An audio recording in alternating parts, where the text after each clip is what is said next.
Ito na yata ang isa sa pinakamagandang natural hot spring resort na nasa paanan lang ng bundok Maria Makiling na relaxing, aesthetic, at napaka-instagrammable.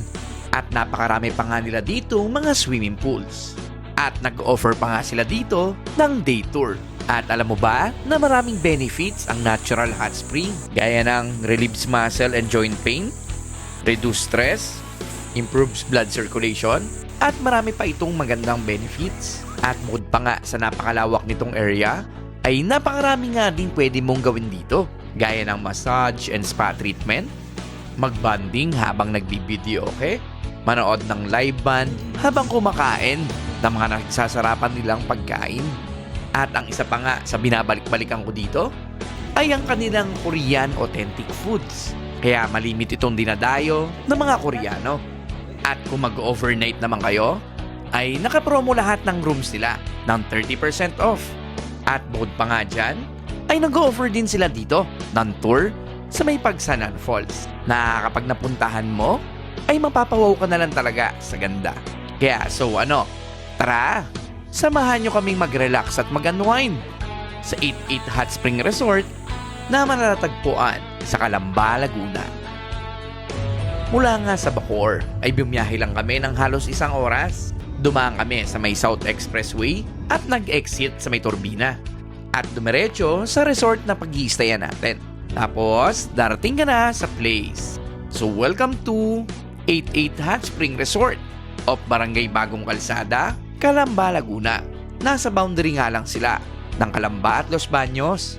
Malawak nga ang parking area nila dito, kaya hindi ka naman mamroblema. Pagpasok nga namin dito, ay binati na agad kami ng mga mababait nila mga staff. Tapos, dumiretso sa room na pag-iistayan namin. Kami nagstay sa room 515. Pasok muna tayo. So pagpasok nyo dito, meron ditong TV. May mesa. May vanity mirror. Yan. So may malawak na area. Meron isang single bed. At isang queen size bed. Tapos meron na din ditong ref at electric kettle. Tapos may overlooking view ng pinaka-garden nila. So punta naman tayo dito sa may bathroom. Yan. So, malinis pagpasok mo, yung mga towels, at syempre, yung tubig dito is mainit na. At may hygiene kits na din sila dito. At after nga namin mag-check-in, ay dumiretso kami sa may Korean restaurant nila para mag-late lunch. Tapos, ito naman yung mga foods na in-order namin.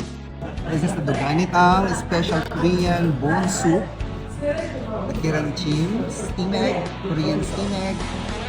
Then this is the kimchi jjigae, special kimchi soup from the kimchi. The special tofu jon, dobujeon in Korean. And then our pancit, the japchae. Sobrang solid nga na mga foods nila dito. Authentic Korean, kaya kahit yung manager nila dito sa restaurant ay Koreana. Then after namin mag-lunch, ay dumiretso naman kami sa may pool area. Napaka-relaxing nga ng swimming pool nila dito. At iba-iba nga yung mga swimming pool na pwede mong paliguan dito. Ultimo nga, mga bata at mga adults ay sobrang nag-e-enjoy dito. Meron pa nga sila ditong octagon pool o mas kilala na tawag na feng shui pool. Swerte nga din daw ito kung naligo ka dito. At habang naliligo ka nga sa swimming pool nila, ay pwede ka nga ding umorder sa kanila ng mga drinks. At may pahalo-halo pa nga sila dito. At pagdating ng gabi, pwede kayong pumunta sa Ihawan Garden. Pwede kayong mag-try dito ng mga seafoods at iba pang mga Filipino dishes. At pwede nga din kayo dito umorder ng mga drinks nyo dito. Napakasarap nga kumain sa mga kubo nila habang nanonood ng mga live band. Malapit nga dito mo matatagpuan yung mga VIP karaoke rooms nila. Sigurado ako, mag-enjoy kayo dito. At bukod pa nga dyan, ay meron din sila ditong pasalubong store. At after nga ng nakakapagod na maghapon, ay tinry din namin yung body scrub at yung massage nila na sobrang nakaka-relax naman talaga. At kinabukasan, pagising mo naman, ay pwede mong i-avail yung free breakfast na kasama sa room package ninyo. At bukod pa nga dyan, ay napakarami pang lugar na pwede mong puntahan dito. Meron sila ditong mini lake, May mga garden area, may mga farm animals, gaya ng mga ducks, at pwede nga din kayo mamili sa kanila ng mga gulay.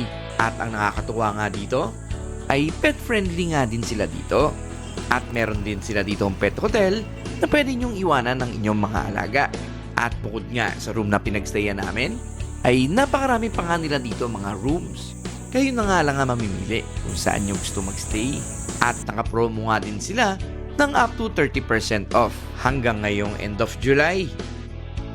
At ito naman yung rates ng day tour nila. At kung nabiting ka pa nga sa stay ninyo, ay pwede ka ding mag-avail sa kanila ng Pagsanhan Tour.